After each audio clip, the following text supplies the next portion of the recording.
Muito bom dia a todos, sejam muito bem-vindos a mais esse evento virtual do USP Talks.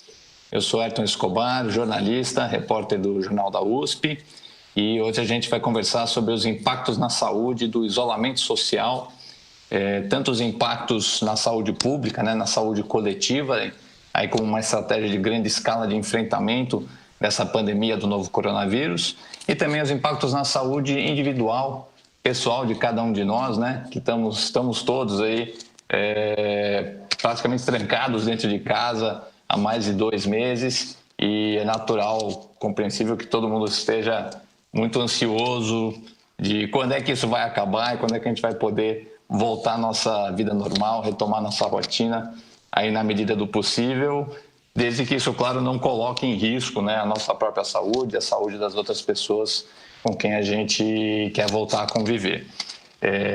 Por coincidência, ontem, justamente nesse mesmo horário, a gente viu o anúncio aí do governo do estado de São Paulo, que apresentou um plano de retomada de algumas atividades e flexibilização das regras de isolamento social gradual, e vários outros estados e cidades também fazendo esse planejamento nesse momento. Então, acho que é um momento estratégico para a gente realmente parar, dar uma olhada no que a ciência tem a dizer e qual que é o caminho mais seguro daqui para frente, se é realmente flexibilizar, manter as medidas atuais ou, quem sabe, até endurecer, dependendo das circunstâncias, Então, para ajudar a gente a entender esse cenário um pouquinho melhor e conversar sobre essa situação toda, a gente tem o prazer de receber aqui nossos 4 convidados, 4 especialistas da Universidade de São Paulo e também da Unifesp, a Universidade Federal de São Paulo, a professora Lorena Barberia,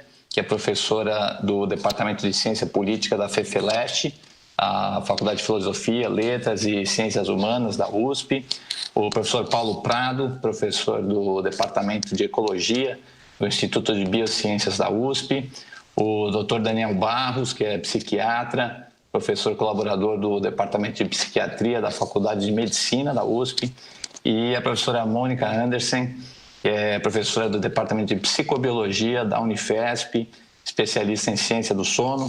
Obrigado a todos aí pela presença, por terem aceitado o nosso convite.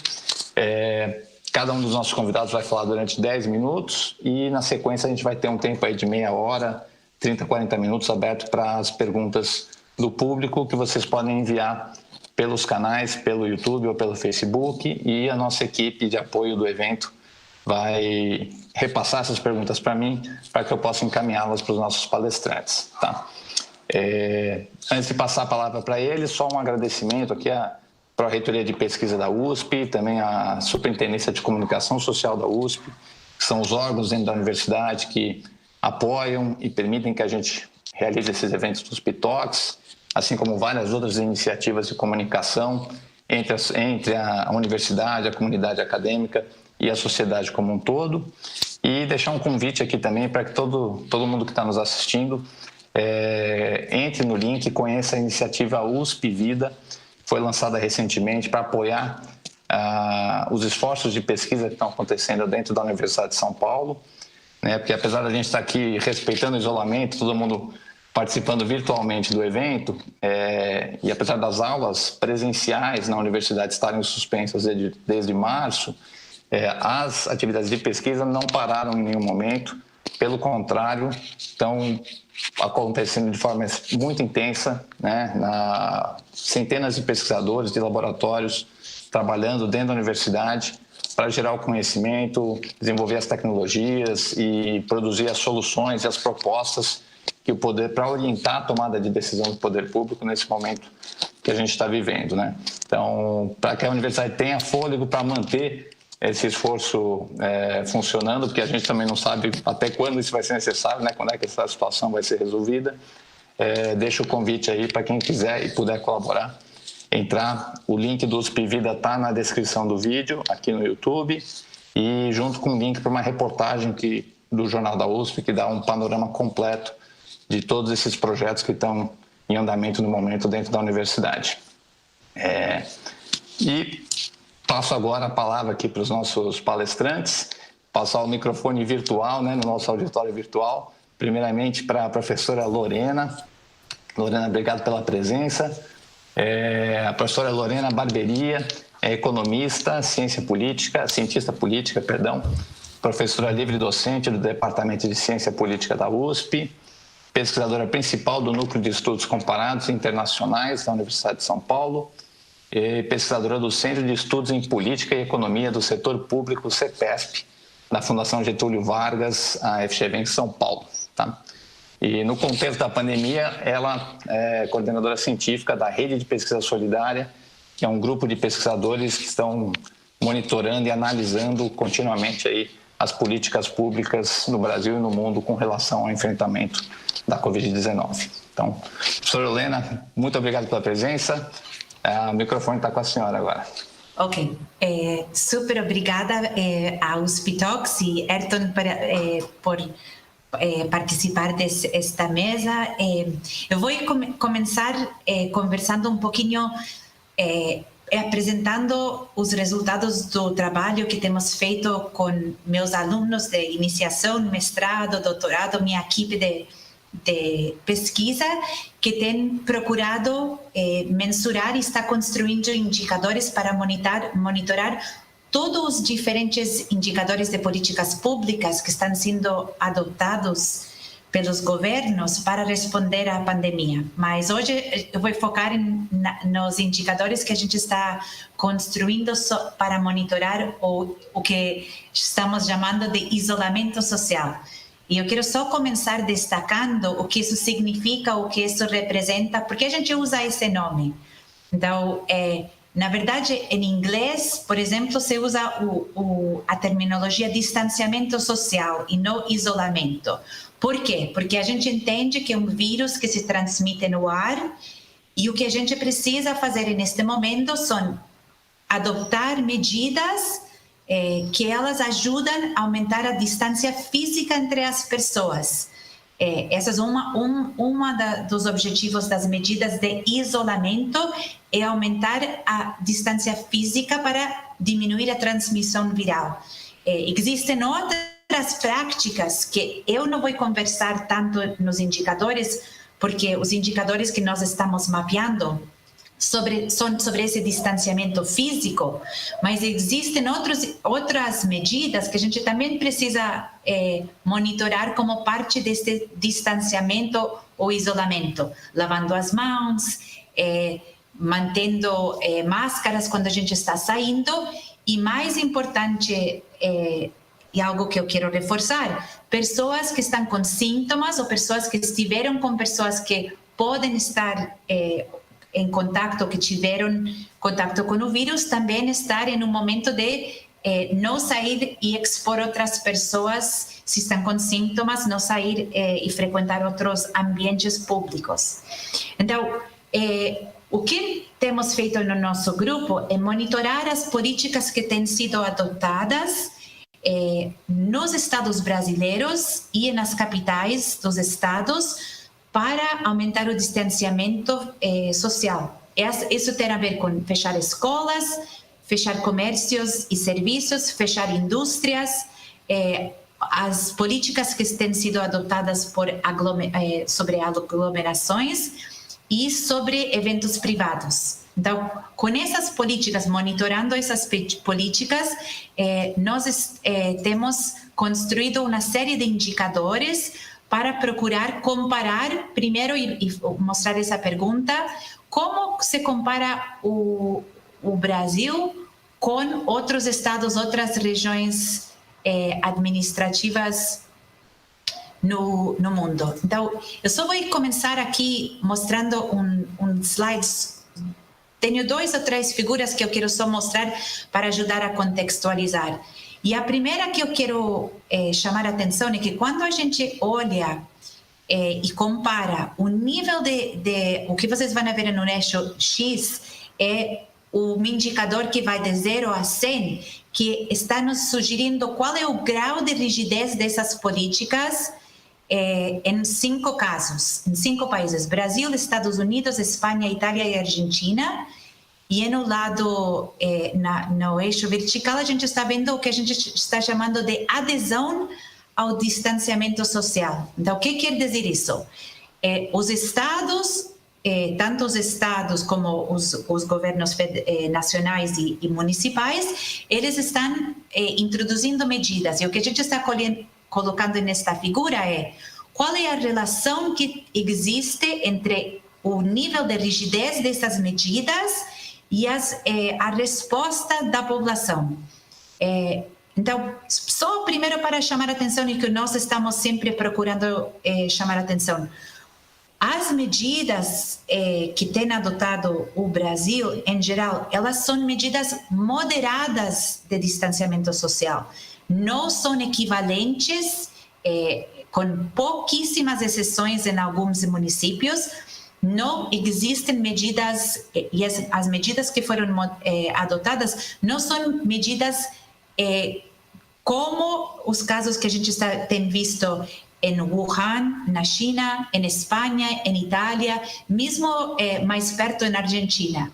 São medidas que são mais comparáveis às medidas que adotou Estados Unidos. E esta figura só está procurando mostrar quais essas linhas vermelhas são a média dos países no mundo. Então, vocês estão vendo que nesse dia, que é 11 de abril, onde estava o Brasil nessas políticas comparado com outros países, ele estava embaixo da média de 177 países. E como essas medidas se traduzem em distanciamento social, a gente está vendo aqui que mesmo essas medidas que são moderadas, elas se traduziram em um nível de adesão. Então, as pessoas que aderiram a essas medidas, e eu vou apresentar um pouco depois como a gente avalia isso, é também embaixo da média para os países que a gente está comparando. Então, temos políticas moderadas de adesão e temos políticas moderadas de rigidez, de distanciamento social, e temos um nível moderado de adesão a essas medidas. Temos, quando comparamos, estamos um pouquinho acima da média dos Estados Unidos, mas muito inferior enquanto nós estamos aderindo comparado com Espanha, Itália e Argentina. Então, o que nós fizemos no nosso grupo, aqui estamos olhando essas políticas, porque os estados brasileiros foram os primeiros, as primeiras políticas respondendo à pandemia que a gente começou a monitorar, elas começam com políticas muito importantes sendo adotado ao longo do território brasileiro em todos os estados. Então, a gente está vendo que a pandemia começa, o primeiro caso notificado no 25 de fevereiro no Brasil, em São Paulo, e vocês veem que rapidamente, já para o 15 de março, no mesmo momento que Nova York, Itália e outros lugares estavam adotando medidas semelhantes às nossas, houve uma variação muito importante dessas medidas, que o que nós estamos vendo da diferença dos cores é que quando os cores vão mais escuros, para um verde mais escuro, está sinalizando que a gente tem um nível maior.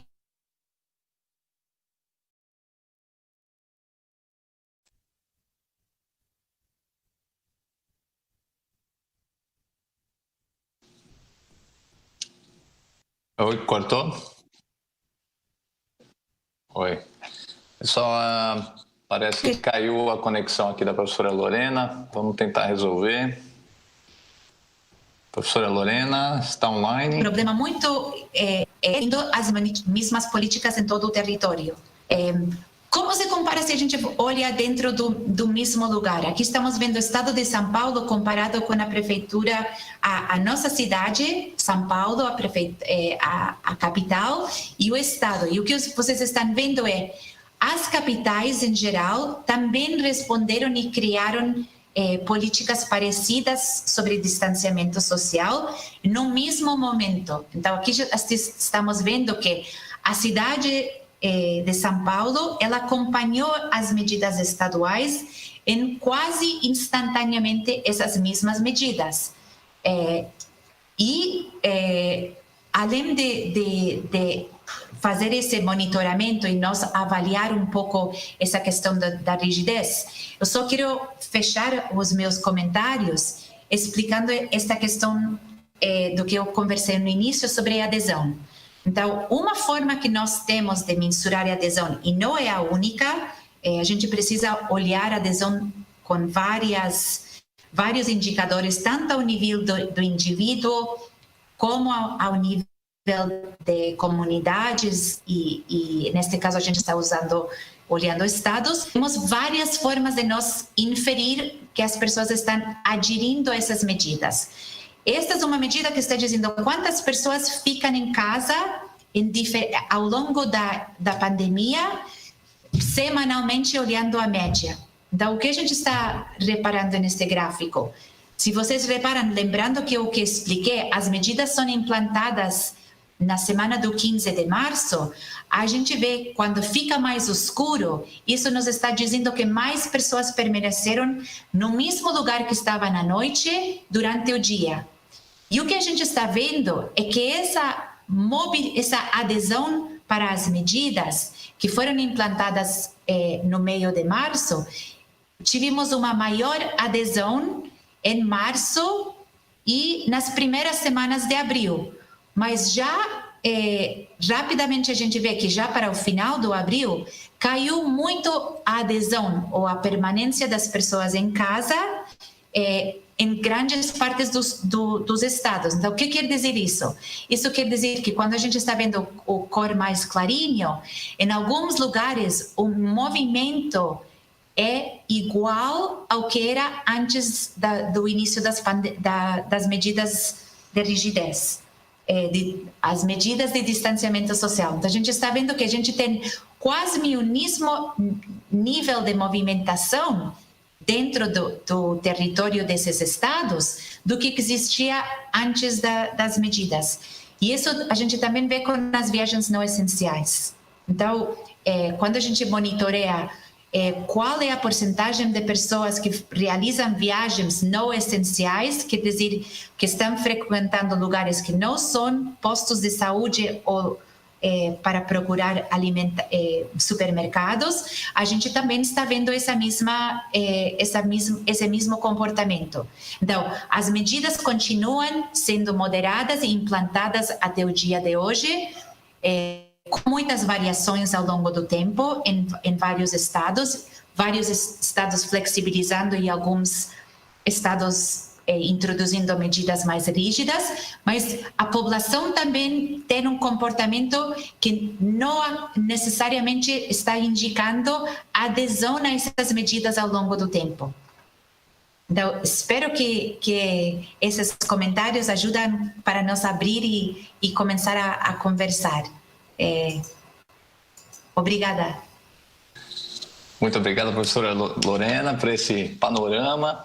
E agora a gente vai chamar o professor Paulo Prado, que é biólogo, professor do Departamento de Ecologia do Instituto de Biociências da USP e é um dos cofundadores do Observatório Covid-19 BR, que é também um grupo aí de 50 pesquisadores de várias instituições que estão monitorando a evolução da pandemia, principalmente na cidade de São Paulo, mas também no Brasil e algumas outras cidades, para entender como é que ela está evoluindo e tentar fazer previsões, né, a chamada modelagem matemática, que é fazer simulações de como a pandemia pode evoluir em diferentes cenários daqui para frente.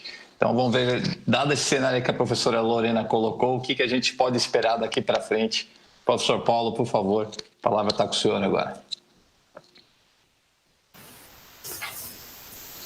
Então, bom dia a todos.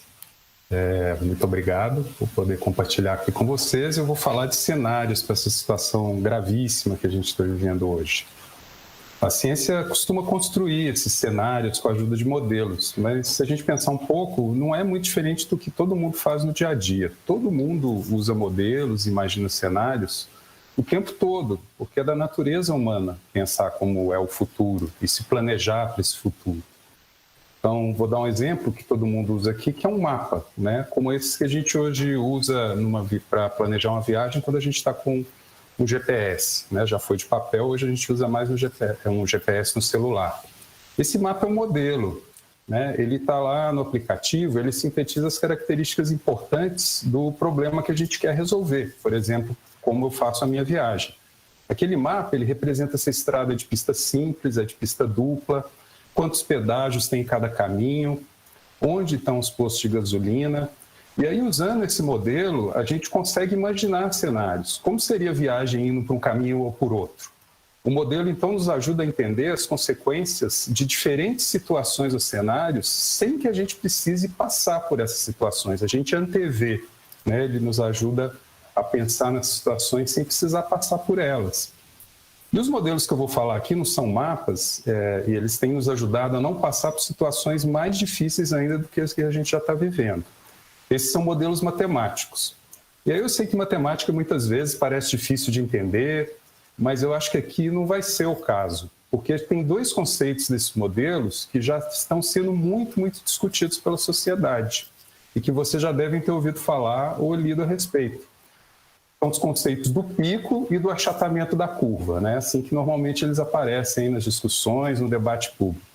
Esse pico e esse achatamento, eles são dois cenários para o que a gente chama de curva epidêmica, que é um gráfico que mostra quantos casos, quantas pessoas a gente tem infectadas num certo momento e vê como esse número de casos evolui à medida que o tempo passa.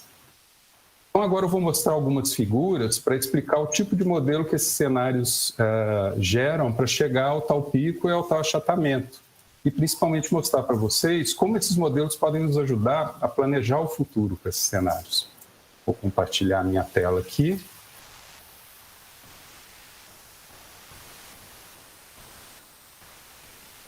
Só um segundo. Pronto, peço desculpas que eu não estou conseguindo projetar a apresentação integral, então vocês vão ver o meu aplicativo de apresentação aqui, mas eu espero que o slide esteja grande, claro, o suficiente para todo mundo ver, né?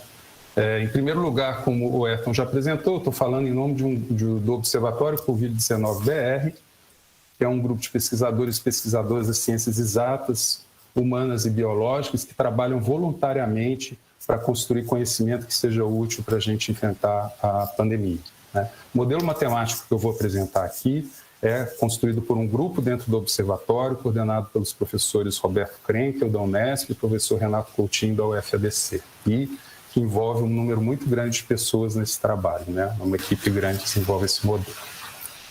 Esse modelo foi ajustado, o que eu vou mostrar aqui é um modelo matemático ajustado para dados do município de São Paulo, graças a uma parceria com a Secretaria Municipal de Saúde de São Paulo. Mas esses cenários, as conclusões que a gente tira deles são bem gerais, a gente pode aplicar para qualquer outra cidade, né? Bom, o que esses modelos fazem? Eles dividem a população em pessoas que ainda não tiveram a doença e podem ser infectadas, são as chamadas suscetíveis, e as pessoas que já tiveram a doença, sobreviveram e agora estão resistentes a uma nova infecção. Tem aí uma hipótese de que a resistência é permanente, algo que a gente pode discutir depois, mas a gente vai ficar com essa hipótese simples por enquanto, né? Então, o primeiro cenário que eu vou mostrar para vocês é um cenário de que a pandemia aconteceu e ninguém fez absolutamente nada. É um cenário que, claro, que não acontece, a gente sempre reage a uma coisa tão séria como essa, mas ele vai servir de referência para a gente e principalmente para mostrar para a gente o que aconteceria se a gente tivesse tomado um caminho que, felizmente, a gente não tomou. Então, aqui eu estou mostrando o início da nossa curva epidêmica. Então, no eixo X tem o tempo, né, o passar dos meses, e aqui tem, então, o número de pessoas infectadas, nesse caso, projetado para a cidade de São Paulo. E aqui a gente está vendo em azul claro o começo dessa curva. O que esse modelo nos diz? Bom, então, se eu tenho um compartimento no começo de suscetíveis e chegam algumas poucas pessoas infectadas, isso é como fogo na palha, né? A gente tem muitas e muitas pessoas que podem ser infectadas, algumas que trazem o vírus para essa população, e como muita gente pode ser infectada, se você não fizer nada, continuar fazendo as suas atividades como sempre fez, essa é uma doença altamente contagiosa e rapidamente o número de casos vai crescer, né? E isso vai crescendo até que uma hora a gente tem uma proporção de pessoas resistentes na população grande o suficiente para que muitos dos encontros entre pessoas que poderiam ser um contágio não são mais. Por quê? Porque é um encontro ou entre um infectado e um resistente, ou entre dois resistentes. A gente chegou no famoso pico da pandemia, da curva epidêmica. A partir daí é como se tivesse menos palha para pegar fogo e o fogo fosse se extinguindo. Até então, e a doença passa, porque a maioria da população está resistente agora. Nossa, que legal, então parece que é só a gente esperar a pandemia passar, como passa um furacão, né? E vai estar tudo bem. Não vai estar tudo bem por duas razões principais. A primeira é que, como vocês podem ver aqui pelos números, essa é uma doença altamente contagiosa e assim, a gente teria praticamente toda a população de São Paulo doente em algum momento. E parte dessas pessoas que adoecem gravemente, elas demandam cuidados hospitalares e muitas demandam inclusive UTI. Como essa curva cresce muito rápido, veja que ela dá um pulo aqui de final de março para abril enorme. A gente teria de uma vez só uma grande quantidade de pessoas demandando hospital, leitos, e isso é 10, 20 vezes mais do que o número de leitos que a gente tem na cidade de São Paulo ou em qualquer outro lugar. Então a gente teria uma catástrofe humanitária, uma tragédia humanitária que a gente já viu, inclusive, acontecer em alguns lugares, em que os médicos têm que decidir quem vive e quem morre, quem vai ter acesso a uma UTI ou a um leito de hospital ou não. Além disso, uma parte dessas pessoas que adoecem, infelizmente, não resistem e morrem. E com esse crescimento tão grande de casos, a gente teria uma quantidade de mortes que seria quase o mesmo número de mortes que a gente tem normalmente. Então, a gente dobraria o número de mortes que a gente tem na cidade ou no país. Então, nesse sentido, também seria uma tragédia de proporções que a gente não pode suportar. Então, apesar o pico é um caminho que a gente não quer seguir. E a gente seguiu? Não, felizmente não. Né? O que a gente fez? Quando essa pandemia chegou, a gente conhecia o suficiente dela para poder tomar essas medidas que já estão sendo discutidas aqui. Então, agora eu vou mostrar para você esse mesmo gráfico com essa curva com pico, e agora a curva do que o modelo diz que aconteceu na cidade de São Paulo nesse período de março até final de maio. Isso está nessa curva azul mais escura, e o que ele mostra, então, e isso se ajusta muito bem aos dados que a gente tem, é que a gente teve muito menos casos até agora de pessoas infectadas e, por consequência, de casos graves e de mortes, do que a gente teria nesse cenário de não fazer nada. Ou seja, a primeira mensagem aqui do nosso mapa é que a gente foi por um caminho muito melhor, a gente conseguiu achatar a curva epidêmica até agora. E isso é uma coisa que aconteceu graças ao esforço de toda a sociedade, né? Um grande esforço, um sacrifício de muitas pessoas para a gente conseguir isso. Muitas vidas foram poupadas, o sistema de saúde não colapsou. Isso foi uma grande coisa que a nossa sociedade conseguiu, uma vitória, né? Bom, até agora eu falei do que aconteceu até o momento, a gente pode se perguntar, e daqui para frente, o que a gente faz? Podemos voltar às nossas atividades normais? Então agora eu vou colocar esse mesmo gráfico que eu mostrei para vocês já, mais exprimido, porque eu estou prolongando o tempo agora até o final do ano. O que a gente faz a partir de agora? Uma coisa que a gente poderia se perguntar é, já passou? Podemos então agora voltar ao que era antes? O que acontece se a gente voltar a agir como a gente agia antes de conhecer essa pandemia? Voltar às mesmas, a não ter mais distanciamento social ou qualquer outra medida. O que o modelo nos diz que vai acontecer é isso aqui. A gente vai ter um pico de volta. E é fácil de entender, porque o distanciamento permitiu que muitas pessoas não se infectassem. E isso é a palha lá pronta para pegar fogo. Se a gente volta a agir como agia antes, a gente vai de novo colocar o incêndio. Esse pico não é tão alto quanto o outro, mas ele continua sendo muito alto, ele continua... dele a gente teria uma quantidade de pacientes graves muito maior que o sistema hospitalar seria capaz de suportar e uma quantidade muito grande ainda de mortes. Então, novamente, voltar supondo que nada aconteceu, voltar à nossa vida normal, nas condições de hoje, levaria a isso, né? Eu vou agora mostrar um outro cenário que é o extremo disso. E se a gente mantivesse o que a gente está fazendo agora, as medidas de distanciamento social, indefinidamente? Eu sei que isso não é um cenário razoável, a gente precisa achar uma solução melhor do que essa, mas isso só serve para mostrar os dois extremos, né? Um abandona completamente o que a gente fez até agora e o outro extremo seria vamos manter o que a gente está fazendo aqui. Tá? O que aconteceria nesse caso é o que essa linha verde mais clara está mostrando aqui. A gente manteria a curva achatada. O que isso nos diz? Que esse achatamento da curva se comporta como uma mola. A sociedade pressiona a curva, achata ela com um esforço muito grande. E se esse esforço cessar, o pico volta. Então, o que é a moral da história aqui que eu estou querendo contar para vocês? Primeiro, o pico hoje não existe, felizmente. A gente quer que ele não exista nunca. A sociedade fez com que ele não existisse. O que temos é uma curva achatada e a sociedade vai precisar continuar fazendo muito esforço para manter essa curva achatada,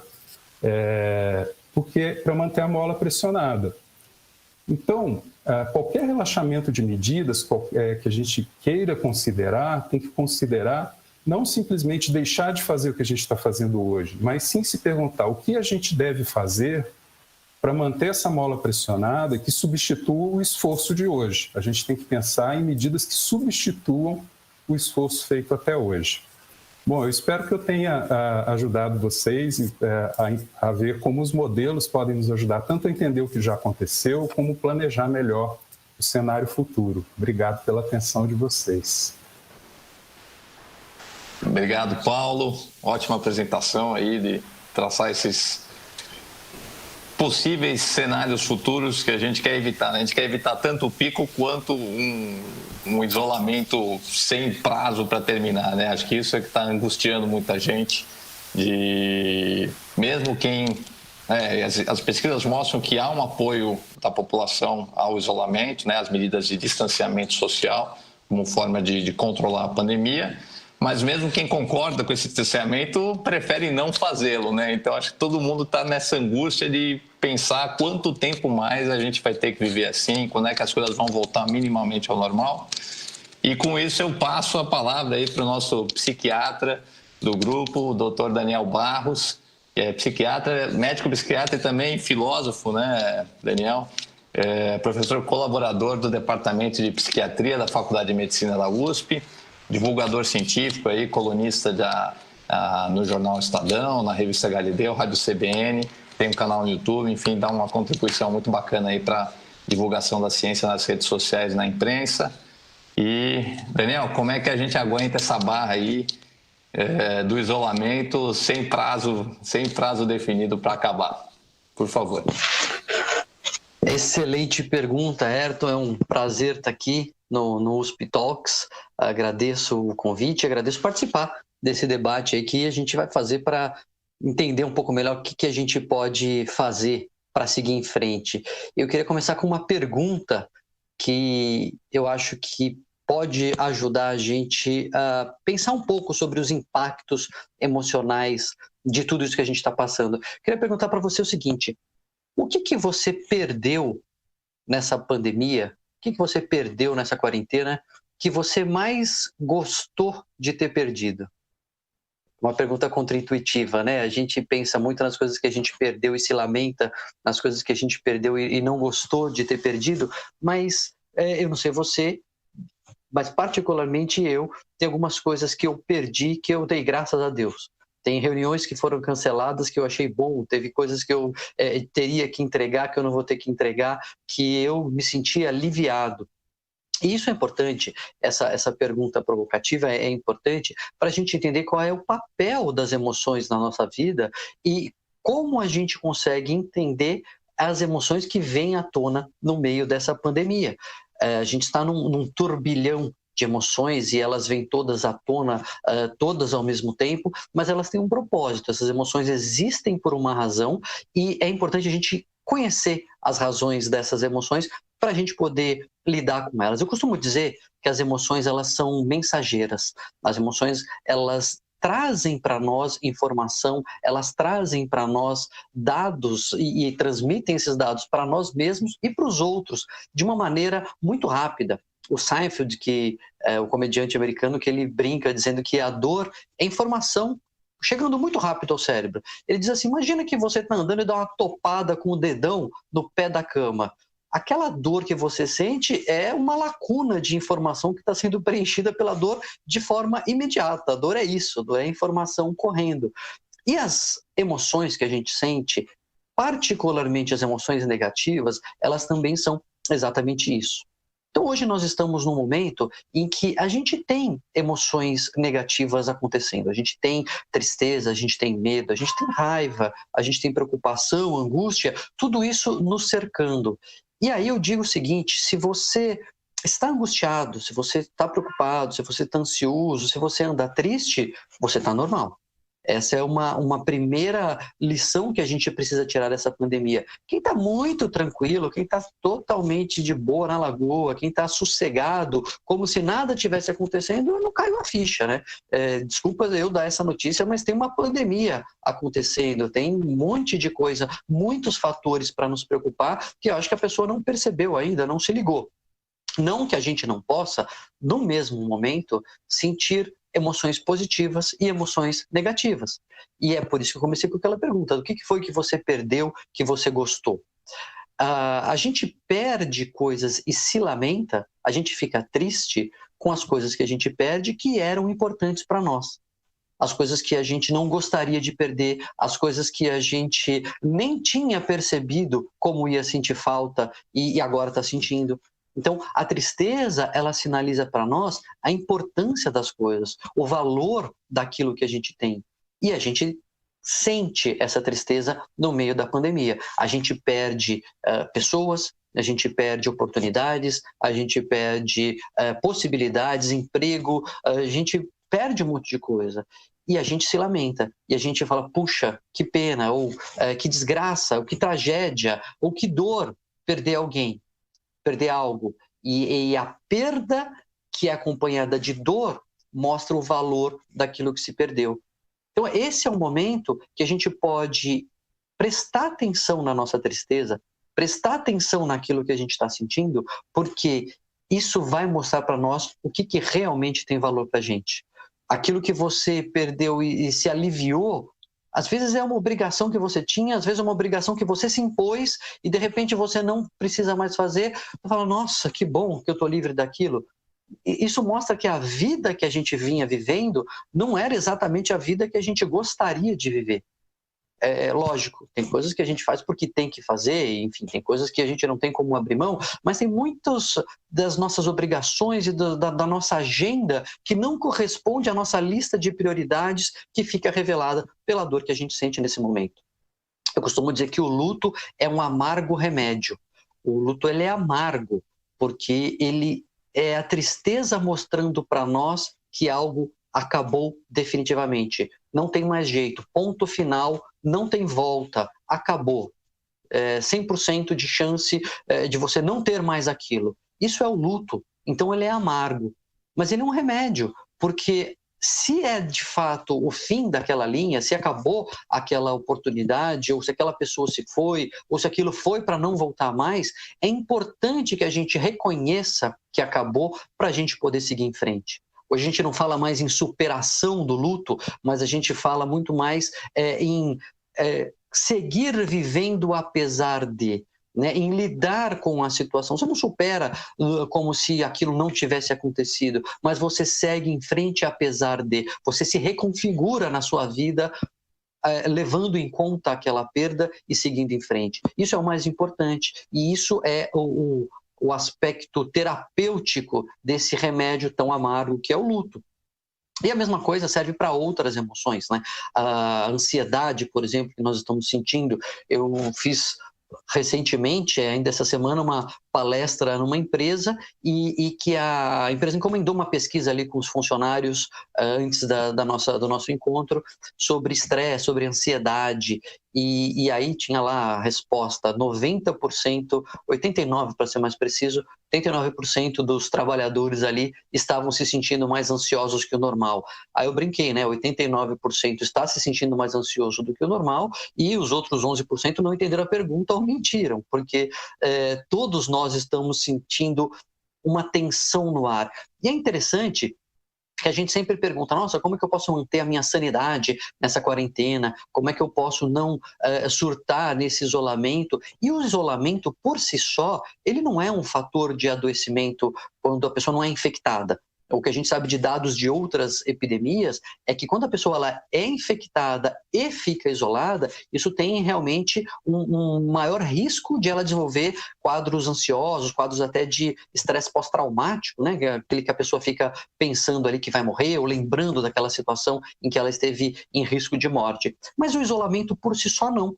Porque na maioria das vezes, quando nós estamos isolados e aderimos às medidas, como foi mostrado aí, né, nas primeiras apresentações, a gente está dentro de casa, a gente está às vezes com mais tensão, às vezes com mais irritação, mas tem ali o Wi-Fi, tem banda larga, tem Netflix, tem a geladeira abastecida, enfim, não é um fator de adoecimento por si só. Mas quando a gente leva todo esse cenário em consideração, o medo de infecção, o medo de ficar doente, o medo de alguém da família adoecer, os pais que estão isolados, os avós que não podem ver os netos, a incerteza econômica, a insegurança do futuro, isso sim eleva o grau de tensão num nível que pode nos fazer adoecer. Tem uma metáfora que eu usava já há muito tempo com os meus pacientes, uma analogia e que eu uso no meu consultório e agora eu tenho usado nessas minhas falas públicas, que ela ajuda a gente a entender como é que funciona esse estresse e esse ambiente todo para nos fazer adoecer. Imagina que a gente está no pós-pandemia, numa pousada ali no litoral, e a gente está observando um mar calmo, tranquilo, a gente vê os barquinhos e de repente um barco vira. Do nada, aquele barco vira no mar calmo. Fica evidente que aquele barco tem um problema e precisa ser consertado. É isso que acontece quando alguém, às vezes, desenvolve um transtorno mental, uma síndrome do pânico, um quadro depressivo, independente dos fatores externos. Tem uma propensão ali interna, biológica, genética, tão intensa que com mínimos fatores externos a pessoa adoece. E fica evidente que a pessoa precisa ser tratada. Só que às vezes, tá lá, os outros barquinhos estão bem tranquilos, não estão nem balançando nada, só que vem uma tempestade, começa ali uma ventania, começa o mar bravio e os barcos logicamente balançam, é normal os nossos barcos balançarem diante da tempestade, só que não é normal que eles virem. E aí, quando começa a tempestade, você vê que muitos barcos balançam, mas tem alguns que, quando balançam, eles viram. Então, aí é quando a pessoa adoece em função de uma circunstância externa. A maioria das pessoas consegue levar, tem uma certa resiliência interna, dada a sua história de vida, dada a sua genética, dado todos os outros fatores envolvidos no adoecimento, que elas balançam, se sentem estressadas, mas não adoecem. E algumas pessoas acabam adoecendo, é aquele barquinho que vira na tempestade, e você vai lá, reforma, você deixa ele, você percebe ali que então ele tinha alguma vulnerabilidade, e você o reforma para que ele resista às próximas tempestades.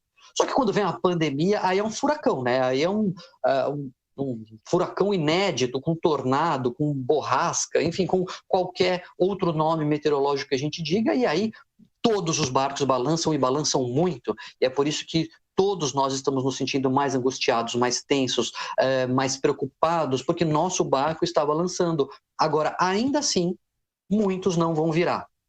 Quando que a gente sabe que um barco virou? Quando que a gente sabe que uma emoção adoeceu ou um comportamento adoeceu? Quando ele sai do controle. Então, basicamente, a gente vê gente mais ansiosa, mas a gente, apesar da ansiedade, respira fundo, vai lá, tô ansioso, mas tem aqui um trabalho para fazer, tem as crianças para cuidar, tem o homeschooling para tocar, eu sigo em frente. Eu tô mais triste, perdi uma coisa muito importante, perdi alguém, tô me lamentando, mas eu respiro fundo, vamos lá, um dia de cada vez, consigo trabalhar, consigo ali com algum esforço ir passando por aquilo. Quando a emoção se torna mais forte do que nós, quando ela domina ali o nosso cenário e a gente não consegue mais reagir a ela não passa e ela começa a nos trazer problema, opa, aí a gente tem um sinal de alerta. Isso a gente tem visto acontecer com algumas pessoas, tanto em quadros ansiosos quanto em quadros depressivos, e até mesmo com abuso de álcool.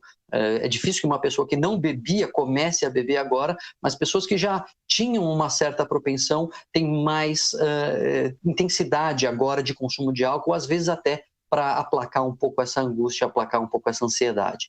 Então, é isso que eu tenho visto, né, no nosso cenário, de pandemia, tenho visto as pessoas com mais propensão a adoecer, mas, e essa é a mensagem fundamental, a maioria das pessoas não tem ficado doente. Se você está angustiado, se você está tenso, você está normal. Você está triste com coisas que você perdeu, é porque essas coisas eram importantes. Isso não significa que você está doente.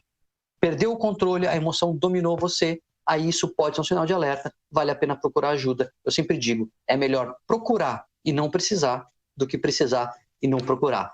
Obrigado por esse tempo, daqui a pouco a gente vai para as perguntas e para os debates. Legal, obrigado, Daniel. Obrigado a você, muito interessante as colocações. Como você falou, a gente está vivendo aí um período, né, uma tormenta, uma tempestade gigantesca, todo mundo está um pouco abalado, o barquinho de todo mundo está balançando aí. E nessa situação fica difícil de dormir, né? O que eu tenho ouvido de muitos amigos e familiares é, puta, não consigo dormir pensando e tal. Então agora eu vou chamar a nossa quarta e última palestrante do dia, a professora Mônica Andersen, que é professora livre-docente, chefe da disciplina de Biologia do Sono e vice-chefe do Departamento de Psicobiologia da Unifesp, diretora de ensino e pesquisa do Instituto do Sono, enfim, aí uma super autoridade, uma das grandes pesquisadoras do Brasil nessa área de ciência do sono. Professora, obrigado pela presença. A palavra está com você. Espero que você traga alguma orientação aí para a gente conseguir dormir um pouquinho mais tranquilo até essa tempestade passar. Bom, queria agradecer a oportunidade de conversar com vocês e eu vou aproveitar a fala muito bem colocada, que nós perdemos. E aí eu vou puxar logicamente, né, o barco para o lado do sono. O sono é 1/3 das nossas vidas e o que mais nós perdemos durante esse episódio sem precedentes da pandemia foi o sono. Aí a pergunta, Ayrton, que me fez, né? Já existiam distúrbios de sono e eles foram intensificados neste momento de pandemia ou cria-se novos distúrbios de sono? E a gente tem que entender esses dois lados. Então, em primeiro lugar, a gente tem mais de 80 distúrbios de sono. E o que eles causam? Mais chances de problemas cardíacos, mais risco de diabetes, mais problemas sexuais, mais problemas de memória, mais insatisfação com a própria vida, que é um prato cheio aí para a psiquiatria. Além disso, não dormir bem causa mais ansiedade. Do outro lado agora, nós temos uma situação de distanciamento social, não existe mais essa interação com o outro. Concordo, quantos de nós não ficou feliz de não estar numa atividade que a gente não queria, falar ainda bem que eu me livrei daquilo. Por outro lado, a gente não tem mais o convívio.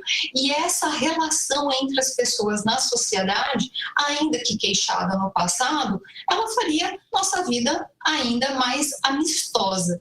Na ausência desse contato com familiares idosos, profissionais da área de saúde que estão distantes dos seus filhos, cria-se mais ansiedade, somado àquele distúrbio de sono que pode ser, por exemplo, uma insônia.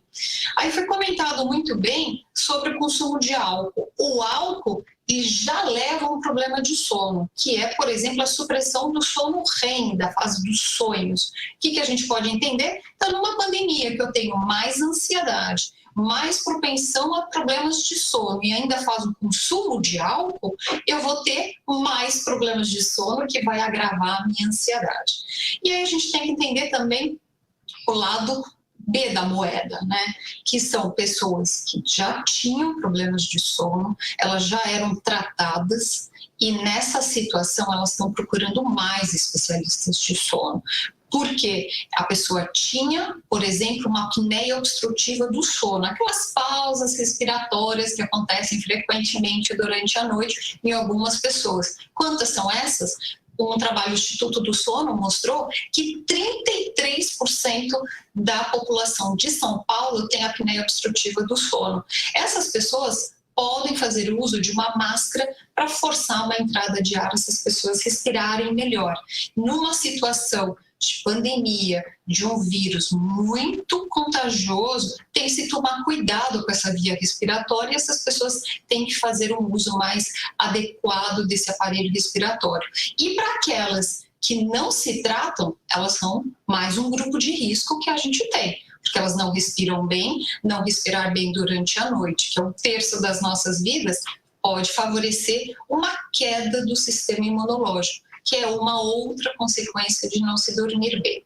Então, assim, a gente tem tantos problemas de sono pré-existentes, que estão sendo potencializados, como nós temos pessoas que não tinham nenhuma queixa de sono, elas viviam bem, elas chegavam em casa cansadas das suas atividades profissionais, tinham uma interação de algumas horas com a família, e aí ela ia dormir e ela acordava sempre naquele mesmo horário. Só que agora a gente não tem mais esses freios da sociedade me impondo esses horários. Essas pessoas estão tendo uma mudança de ritmo. Foi comentado aí Netflix, né? Quantas pessoas agora se queixam, né? Eu não tenho mais horário para levantar, então eu tenho ficado até tarde fazendo até situações que não faziam antes, assistir maratonas de minisséries e temporadas, episódio 15. E aí isso a pessoa está mudando o seu padrão de sono. Relembrando que mudar o padrão de sono pode virar um distúrbio de sono e com isso a gente cai naquela cascata de consequências negativas para a nossa saúde. Eu acho que assim, se eu tiver que passar uma mensagem hoje, é que a falta de sono, além de todos os problemas sabidamente conhecidos, é a queda do sistema imunológico. Nós entramos num estado de imunossupressão. Me preocupa muito os profissionais da área de saúde que estão exaustivamente trabalhando em prol do próximo, dormirem pouco, porque aí as defesas imunológicas deles estão mais comprometidas. Me preocupa os idosos, porque eles estão no distanciamento social daqueles entes que eles mais prezam. No final da vida, eles têm menos tempo de vida do que eles já viveram, eles sabem disso. E não dormir bem também vai ser um prejuízo para o sistema imunológico. A gente tem poucos dados ainda nas crianças, mas as crianças que agora estão com ensino à distância, sem o contato com os familiares mais idosos, sem contato com os coleguinhas das escolas, essas crianças dormindo mais tarde, reduzindo o tempo de sono, também podem ter mais suscetibilidade imunológica. Então, assim, o que eu faço um alerta é que, assim, por favor, valorizem o seu sono nessa fase. É muito importante. E aí a gente entra uma palavra muito boa dita pelo Daniel, que é reconfiguração. Eu adorei esse termo. Vamos reconfigurar os próximos dias dessa pandemia, para que a gente não entre no pico, como mencionou muito bem o Dr. Paulo, que a gente não entre numa outra fase, que a gente possa extinguir da melhor forma esse distanciamento social ainda, né, de forma comedida, e essa reconfiguração, como que a gente pode fazer para os próximos tempos? É valorização do ciclo vigília-sono de forma constante. O que seria isso? É a gente dormir e acordar no mesmo horário. Todo mundo aqui é adulto, a gente sabe que tem, né, algumas interfaces que a gente não controla, né, happy hours online, um vinho com o cônjuge, mas vamos tentar manter um padrão e não um dia dormir às 3 da manhã, no dia seguinte se sentir culpado, vai para as 11 da noite, um dia acorda às 10, outro dia tem que acordar às 7h30 porque tem uma tarefa online. Vamos tentar manter essa regularidade que diminui a ansiedade e não provoca o ciclo vicioso que eu comentei no início. E uma outra atividade muito importante também é a exposição à luz solar no período da manhã. Isso ajuda a sincronizar o nosso ritmo. Tem hormônios como, por exemplo, melatonina e tantos outros que precisam ser liberados de forma correta. Muitas pessoas me dizem, eu não consigo ter exposição à luz solar porque eu moro num apartamento. Eu digo que isso não é desculpa, porque dá muito bem pegar uma cadeira, sentar na janela, ver passarinhos, ver o prédio do lado, ver o que o vizinho está fazendo, e essa exposição à luz solar matinal, ela ajuda a sincronizar. Então, eu acho que fazendo um resumo, o meu conselho é, por favor, reconfigurem o padrão de sono dentro de casa, façam isso da melhor forma. Se você é um portador de uma das 80 doenças do sono, por favor, tome conta dela. Existe teleconsulta, existem especialistas. Não deixe que esse 1/3 das nossas vidas, que é o sono, que é tão importante para o nosso bem-estar físico e psicológico, seja comprometido mais do que essa situação sem precedente que nós estamos vivendo. Eu queria agradecer novamente, Ayrton, pela oportunidade. Eu sempre fui sua fã e continuo sendo. E essa iniciativa de vocês em promover debates, abrir né, aqui de forma transparente sobre diferentes formas da gente ter a pandemia, seja modelos matemáticos, seja a situação econômica, seja o lado psiquiátrico, e eu estou à disposição para que vocês quiserem perguntar sobre o pessoal. Obrigada. Ótimo, Mônica, eu que agradeço demais aí pela sua participação. É muito interessante, essa reconfiguração vai ser interessante, né? Porque como a gente não sabe quanto tempo essa quarentena vai durar, você fazer uma reconfiguração agora, durante a quarentena, e de repente volta, e você tem que voltar ao trabalho e ter que reconfigurar novamente, né? Eu imagino que essa reconfiguração não pode ser tão radical, ela tem que ser mais ou menos próxima do que a gente está acostumado na vida normal, né? Mas obrigado a todo mundo, acho que a gente teve um mix muito bacana aí de políticas públicas, projeções, de cenários, a parte da psiquiatria, agora a parte do sono. Então vou abrir agora para as perguntas, já tem várias que estão sendo enviadas aqui. Deixa eu abrir a minha listinha. Vou começar remetendo de volta para Lorena. Professora, a senhora mostrou aí esses gráficos e os mapas, né, sobre adesão às políticas de distanciamento social e comentou que as políticas de distanciamento aqui no Brasil, por enquanto, têm sido muito moderadas. A pergunta é, se a gente endurecer essas medidas, se a gente tornar as medidas mais rígidas, a tendência é que as pessoas, a adesão aumente ou diminui? E aí, de repente, o Daniel pode dar a visão dele como psiquiatra também, de como que isso funciona, né? As regras mais rígidas tendem a ser mais seguidas ou se você endurecer, as pessoas vão se revoltar e aí vão talvez aderir menos ainda a esse isolamento, né? O que as estatísticas mostram e que o nosso cérebro, como é que o nosso cérebro responde a isso? Sim, então, eu acho que tem uma questão super importante que nós estamos procurando discutir e por isso estamos comparando o Brasil com outros lugares.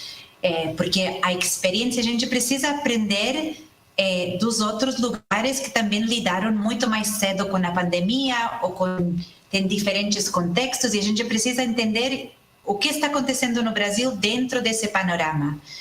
Então, uma coisa super difícil para as pessoas entender, mas que eu quero reforçar que me parece muito importante a gente entender no caso brasileiro, é que quando nós temos medidas mais rígidas e todo mundo adere a essas medidas, a gente consegue diminuir muito mais rapidamente a velocidade da transmissão.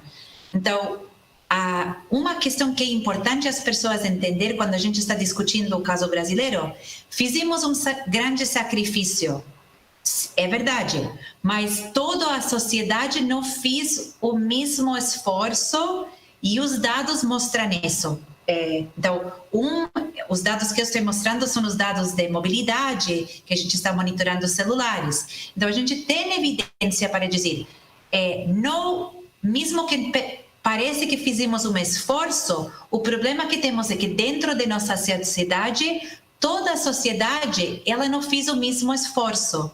E temos que lembrar também que foram escolhidas políticas específicas. Em outros lugares, houve fechamento de indústrias, houve fechamento de construção civil, houve fechamentos mais severos que você não conseguia sair de tua casa sem uma autorização escrita. As entregas, você não tinha permisso de sair de casa se você tem uma determinada idade, você está num determinado grupo de risco. Então, o difícil de entender é que como a gente fez uma adesão moderada, a pandemia vai durar mais. E tem um risco, como estava sendo chamado a atenção, que porque leva várias semanas e a gente não consegue ver as infecções e os óbitos por mais 2 ou 3 semanas do que está acontecendo, quando hoje vamos sair para o parque, quando hoje vamos sair para a vida normal que tínhamos antes, o problema é que nós só vamos reparar o que está acontecendo e o perigo que está correndo em nossa sociedade daqui a 2 ou 3 semanas. Então, o problema que temos é que temos procurado e parecem medidas mais longas, mas é porque temos uma políticas moderadas com impactos moderados. É super importante as vidas que a gente salvou, mas a gente também tem que estar de luto por as vidas que a gente está perdendo. Está perdendo em alguns lugares mais que em outros. Então, também tem um aspecto muito preocupante de que dura muito e vamos perder muitas vidas muito valiosas que não precisamos perder se a gente não faz esse esforço mais forte, solidário, todos juntos, de ficar com as medidas que existem, as pessoas realmente, de fato, aderir a elas. Perfeito. Daniel, como é que o cérebro humano responde a esse tipo de política aí? Se a gente endurecer, as pessoas respeitam mais ou respeitam menos? Quanto mais duras forem as medidas, Ayrton, maior a recompensa para quem furá-las. A verdade é essa, né? Porque quando a gente tem que pagar um preço individual alto para uma recompensa que é individual baixa, ou seja, a recompensa é para a coletividade. Se eu não saio, o custo é muito alto para mim e a recompensa ela é diluída para todo mundo ganha, não sou eu que ganho. Na verdade, né, descontando a chance de eu me contaminar e eu adoecer. Mas é como a economia de água, é como qualquer outra situação que é chamada na literatura de tragédia dos comuns, né? Que o esforço individual, o preço é pago individualmente e é alto, e a recompensa ela é coletiva, a recompensa individual não é tão grande. Quando isso acontece, o raciocínio e o pensamento racional é o seguinte: vale a pena não aderir.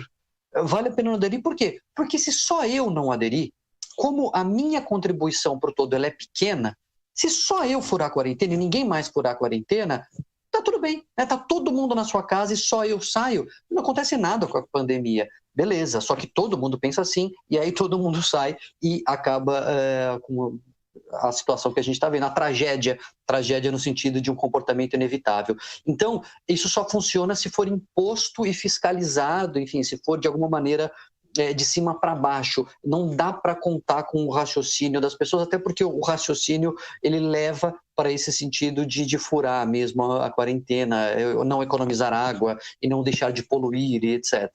Então, não adianta a gente endurecer as medidas se a gente não tiver meios de obrigar que essas medidas sejam cumpridas. E eu acho que a Lorena deixa muito claro, se medidas moderadas a gente não conseguiu nem convencer as pessoas, nem obrigar que houvesse uma adesão, não me parece que medidas mais rígidas vão resolver o problema. Perfeito. Agora, pergunta para o professor Paulo, o pessoal online está perguntando aqui sobre a questão do lockdown.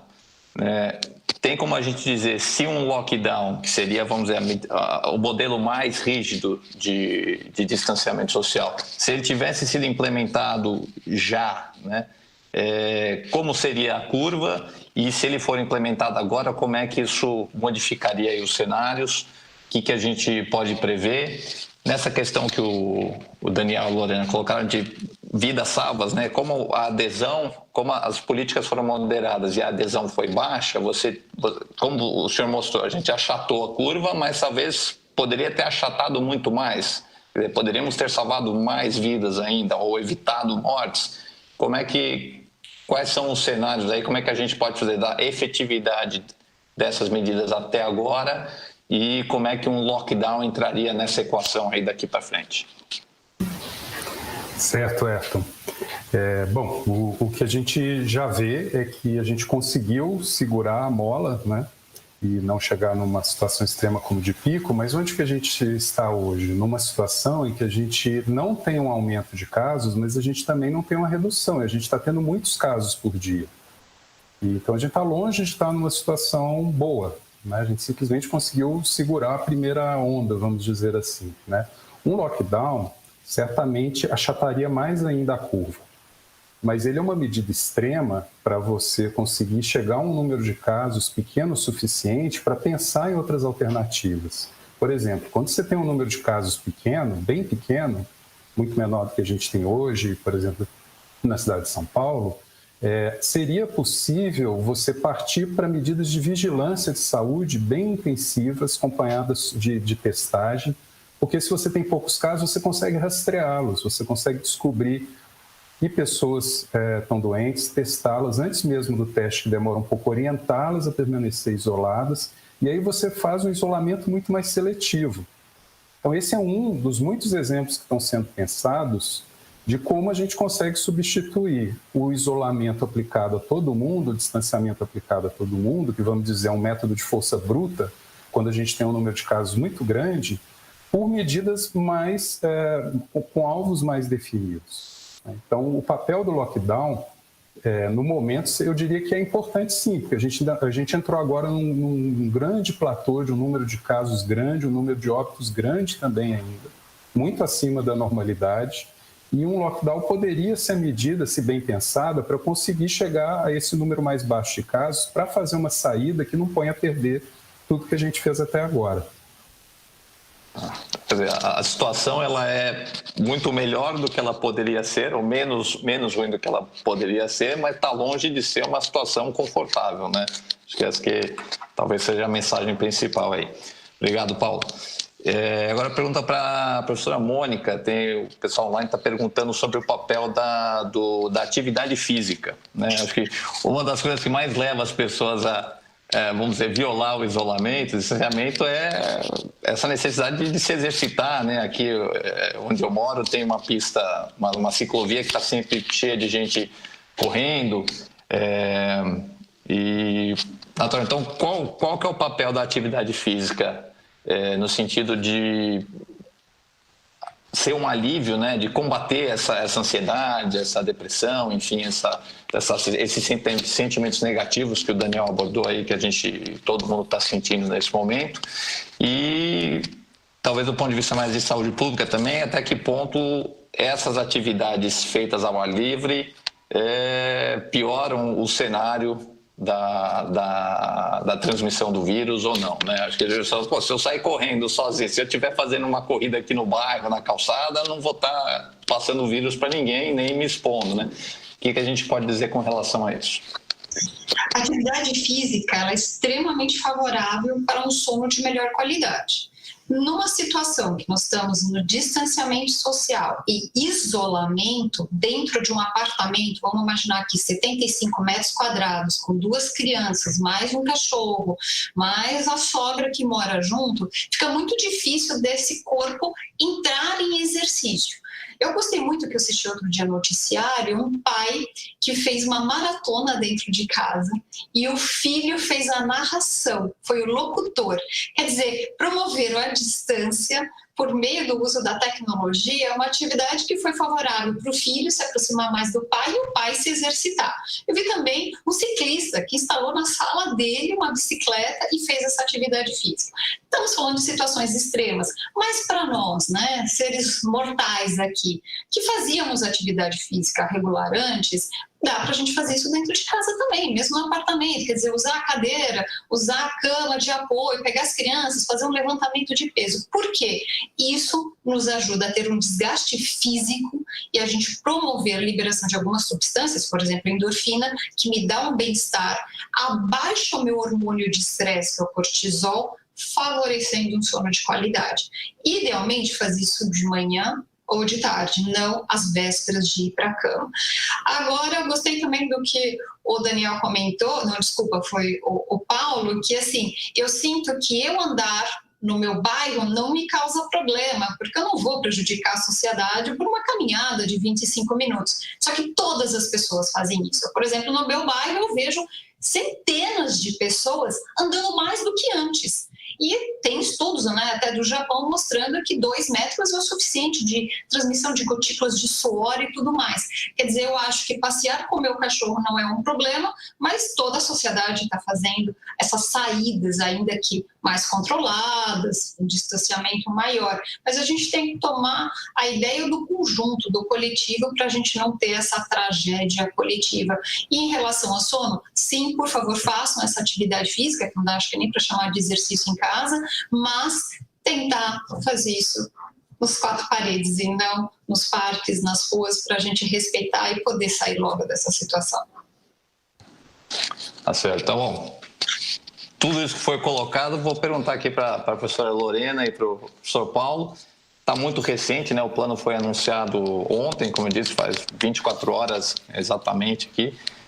Como é que vocês receberam esse plano do governo de São Paulo? Vocês acham que já estamos no momento que é possível pensar no afrouxamento dessas medidas?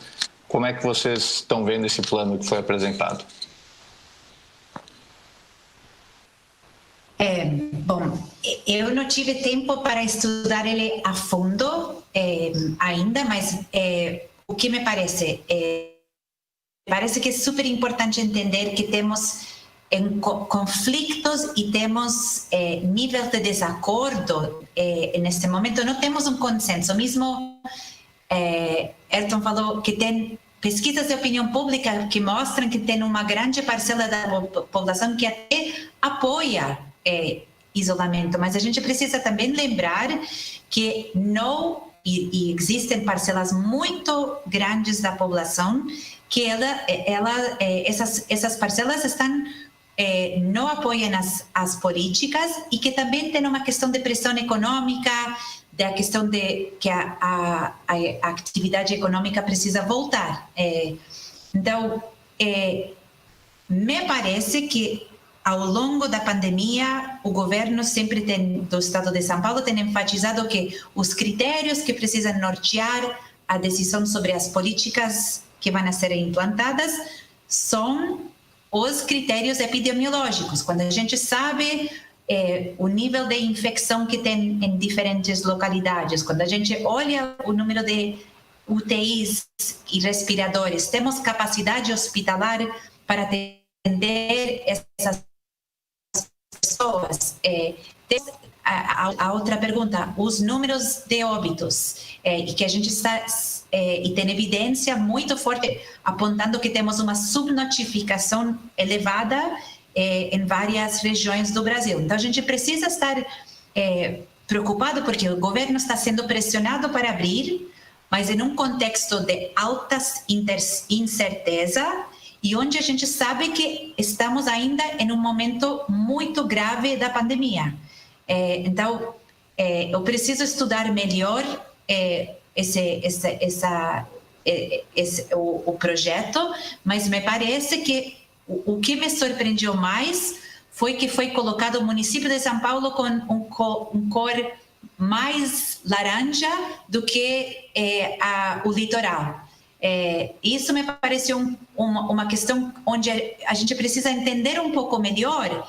Eu acho que precisamos discutir isso com as autoridades para entender qual foi o raciocínio para discutir que a capital ela está em menos risco neste momento e ela pode ter uma flexibilização talvez futura melhor do que o litoral. Quando a gente sabe que é uma área urbana, densa, de alta concentração de pessoas, e é o lugar onde mais risco temos as pessoas já com pouca aderência circulando ainda mais. Então, estou preocupada, eu preciso estudar mais, mas me parece que tem algumas coisas aí que a gente precisa discutir melhor e entender melhor. Certo. Paulo, sua visão aí, por favor. Bom, eu digo a mesma coisa, esse plano saiu ontem e pelo menos o material que eu tive acesso era um material de divulgação, né? Então a gente espera que venha também um material técnico com mais detalhes. E assim como Lorena, hoje já está começando uma discussão dentro do observatório sobre isso, a gente espera logo produzir algum material com comentários, com uma análise do plano. E assim como Lorena, ele deixou muitas perguntas. Tem coisas boas ali, quer dizer, você pensar em tomar decisão baseado em um monitoramento do que está acontecendo, baseado em princípios científicos, baseados nos dados, é claro, isso é muito bom, mas deixou várias perguntas, né? Essa mesmo de por que São Paulo está num nível de relaxamento das medidas maior do que todos os municípios que circundam o município de São Paulo, é uma pergunta que eu acho que surgiu para todo mundo com quem eu conversei, não está claro por quê, e isso expressa porque uma certa falta de clareza em todos os critérios que estão sendo usados. Então, há indicadores lá mas eu acho que a gente tem que ainda aguardar um documento técnico que explique como exatamente é feito o cálculo de cada indicador, com alguns exemplos, para que toda a sociedade, inclusive, possa debater. Né? Então, os prefeitos de cada município tem que entender como esse indicador é calculado para saber como que vai fazer no município, né? Em cada município. E, especificamente, outra coisa que não ficou clara e que precisa ficar muito clara, porque pode ter um papel fundamental em a gente conseguir relaxar as medidas de distanciamento, é a testagem. Né? O material que eu li faz uma menção muito rápida a um protocolo de testagem. A testagem tem um papel fundamental, ela pode ajudar muito a gente conseguir diminuir a intensidade do distanciamento social para muitos, testando e localizando as pessoas que estão doentes e os seus contatos, mas simplesmente a gente precisa saber que protocolo é esse. Ele é muito importante e eu sinto falta de um detalhamento desse protocolo no material apresentado até agora. Legal, beleza. Vamos acompanhar então para ver esses detalhes daqui para frente.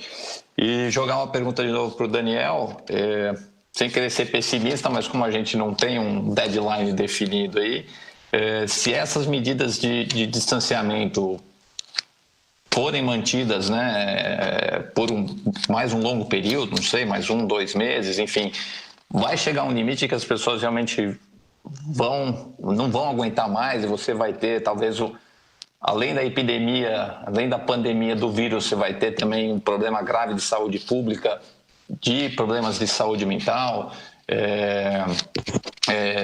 Você mencionou numa das nossas conversas até que existe uma relação entre a questão do desemprego, o aumento da taxa de suicídios, né? Quer dizer, você tem vários fatores aí associados ao isolamento, econômicos, sociais, que vão se agravar com o tempo à medida que o isolamento é mantido por um período mais longo, né? Como é que a gente lida com isso? Eu costumo dizer, Ayrton, que o isolamento ele será mantido até o ponto em que as mortes se tornem aceitáveis. Nossa, Daniel, que horror você falar isso, né? Não é. A gente, como sociedade, a gente tem um tanto e um tipo de morte que a gente considera aceitável. Um exemplo muito claro é o do trânsito. A gente tem, acho que, se não me engano, são 2 mortes por dia no trânsito de São Paulo. É um número alto, assim, ou até mais do que isso. Se a gente banisse os carros, a gente não teria essas mortes. Por que a gente não faz isso? Porque a gente entende que existe um trade-off aí, né? Existe um ganho muito grande que usar carros nos dá e existe um preço a se pagar em vidas e que a gente aceita. Isso serve para tudo, serve para energia elétrica dentro de casa. Tem uma porcentagem pequena, mas existem aí, acho que são 500 mortes por ano por choque elétrico dentro de casa. E a gente aceita porque os benefícios da energia elétrica em casa são muito maiores. Então, qual é o tipo de morte aceitável? É a morte que não acontece todas de uma vez e que a gente sente que a gente fez o que dava para fazer. Uma coisa é a pessoa morrer de Covid-19, porque ela foi atendida, ela foi entubada, ela foi tratada, mas a doença se agravou, ela morreu. Outra coisa é a pessoa morrer na porta da UTI esperando a sua vaga. Uma coisa são as centenas de milhares de mortes que acontecem por ano por doença espalhadas ao longo dos meses. Outra coisa são milhares de mortes concentradas em um dia, concentradas em uma semana. Esse tipo de morte não é tolerável do ponto de vista humano. Como o Paulo disse, uma crise humanitária. Isso não é possível para nós. Agora, conforme a gente for achatando a curva, você vai conseguindo ter vaga de UTI para todo mundo, você vai conseguindo dar assistência, você vai conseguindo não colapsar o sistema, você vai distribuindo essa infecção ao longo do tempo e essas mortes para a Covid-19 vão entrar igual a morte para dengue, morte por atropelamento, morte por infarto, numa distribuição ao longo do tempo que não impacte emocionalmente a gente e com a possibilidade de dar assistência para todo mundo. Nesse momento que aí eu acho que independe um pouco de modelo ou de ação, é uma coisa moral, não moral no mau sentido, é uma coisa emocional até da sociedade de dizer, não, daqui para frente dá para ir. Porque você faz o contrário, né? Como o próprio Paulo colocou no exemplo. Vamos fazer o lockdown total, geral, irrestrito, bota o exército na rua, ninguém mais sai, nem para farmácia durante 15 dias o vírus morre. Ótimo, você extingue a doença e extingue quase que a humanidade junto. E não é uma discussão besta de vidas versus economia, porque as vidas que se perdem trazem um abalo tremendo para a economia. E a economia que se desfaz traz um abalo tremendo para as vidas, inclusive com risco de morte, aumento de suicídio, alcoolismo, etc. Então, não é uma discussão dicotômica um ou outro, mas como foi colocado aqui por todo mundo, encontrar uma solução que leve a esse equilíbrio que eu chamo de colocar a Covid no patamar de mortes aceitáveis. Perfeito. Mônica, como é que você vê essa situação aí do limite, né? Todo mundo tem um limite, a gente está próximo desse limite ou não? Como é que você está sentindo essa situação? E ouvindo o Daniel agora, pensei que vai ter um momento em que o tratamento, né, vai se tornar pior do que a doença. Se a gente pensar que o isolamento social é o único tratamento eficaz que a gente tem hoje para conter a pandemia, vai chegar um momento em que esse remédio vai se tornar amargo demais? Quer dizer, como é que a senhora está vendo essa situação?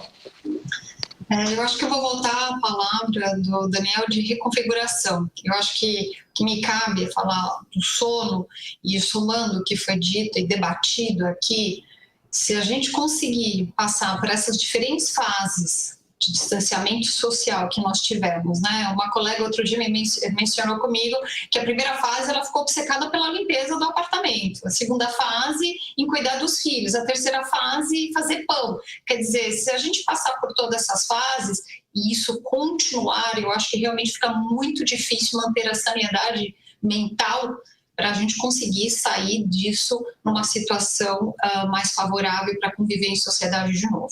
Agora, parte de sono.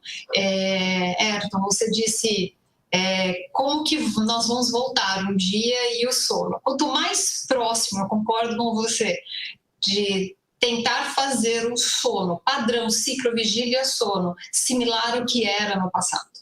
E que vai ser no nosso futuro, o novo normal, eu acho que é o conselho mais saudável que eu posso dar. Não adianta a gente falar, estamos em pandemia, eu não tenho nenhuma amarra profissional às 8 horas da manhã, eu vou me dar liberdade, que eu sempre sonhei de acordar a hora que eu quero. Isso é mais saudável por tudo aquilo que eu mencionei de consequências negativas da falta de sono. Eu acho que se a gente conseguir manter o nosso sono num padrão adequado, dentro das nuances de cada um de nós, os mais vespertinos, os mais matutinos, os que trabalham melhor à noite, de dia e por aí vai. Se a gente conseguir manter a integridade do sistema imunológico, isso favorecendo menor ansiedade para a gente passar por esse tempo, eu acho que quando a gente puder voltar a conviver, seja nos moldes que foi, provavelmente no segundo semestre, eu acho que a gente vai estar mais pronto. Vou puxar de novo a fala do Daniel que nós perdemos. Eu acho que se teve um ganho na sociedade foi saber ser altruísta. Assim, as atividades voluntárias de vizinhos ajudando os idosos, fazendo compras um para o outro, a importância da casa, do lar.